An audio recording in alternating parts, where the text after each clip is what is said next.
हम जहां चांद पर पहुंच गए, यूपीआई से गोलगप्पे खरीद रहे हैं, लेकिन हमारी सरकारी बैंकिंग व्यवस्था 80-90 के दशक से बाहर नहीं आ पा रही है। आप जब किसी सरकारी बैंक में घुसते हैं तो ऐसा लगता है कि 80 या 90 की दशक के किसी इमारत में आ गए हैं, जहां पे दीवारें उखड़ रही होती हैं, पंखा अपनी मर्जी से चलता है और लाइनें रेल टिकट से भी ज्यादा लंबी होती हैं।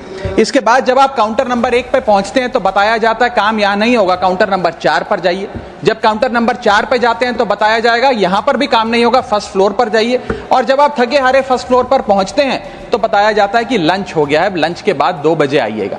2:15 पहुंचते हैं तो बताया जाता है कि लंच एक्सटेंड हो गया, अभी कर्मचारी गुलाब जामुन खा रहे हैं। यह व्यवस्था है कस्टमर सर्विस की एक सरकारी बैंक में। और आज हम जहां चांद पर पहुंच गए, यूपीआई से गोलगप्पे खरीद रहे हैं, लेकिन हमारी सरकारी बैंकिंग व्यवस्था 80-90 के दशक से बाहर नहीं आ पा रही है। तो बैंकिंग व्यवस्था ने ग्रामीण इलाकों के साथ सौतेला व्यवहार किया है।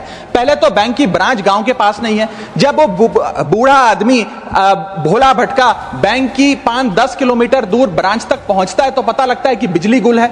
बिजली आ जाती है तो पता लगता है सर्वर डाउन हो गया है। सर्वर भी चल जाता है तो पता लगता है आधार सीडिंग में दिक्कत है, फिंगरप्रिंट मिसमैच हो रहा है या बैंक अकाउंट की मैपिंग ही नहीं हो पा रही है। डॉक्यूमेंटेशन से लेकर कॉम्प्लिकेटेड फॉर्म से लेकर लैंग्वेज के चैलेंजेस तक ग्रामीण इलाकों में लोगों को झेलने पड़ते हैं। और सबसे ज्यादा बैंकिंग फ्रॉड भी गांव के भोले भाले आदमी के साथ होता है। इसी के चलते हमारे गांव का आदमी प्राइवेट निजी साहूकार के पास जाकर लोन लेना बेहतर समझता है, ना कि किसी बैंक के पास जाकर। और जब वे साहूकार के पास जाता है तो ना वहां पेपर वर्क होता है, एक इजियर एक्सेस होता है, फियर ऑफ बैंक और इलिटरेसी नहीं होता। बहुत बार तो मॉर्गेज पे भी कुछ नहीं रखना पड़ता, इसलिए वो साहूकार से ब्याज पे पैसा उठाता है। लेकिन साहूकार उसे मनमानी दाम पर वो ब्याज पर पैसा देता है। 60 से 80% सालाना का इंटरेस्ट रेट चार्ज करता है।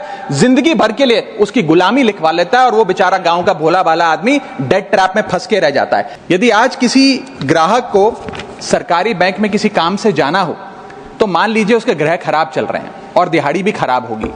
कोई नौकरी पेशा आदमी हो तो ऑफिस से छुट्टी लेनी पड़ती है, कोई स्टूडेंट हो तो प्रैक्टिकल का एग्जाम मिस करना पड़ता है, यहां तक कि साधारण सी पासबुक अपडेट कराने भी जाना हो तो वो भी एक संघर्षशील सफर में तब्दील हो जाता है।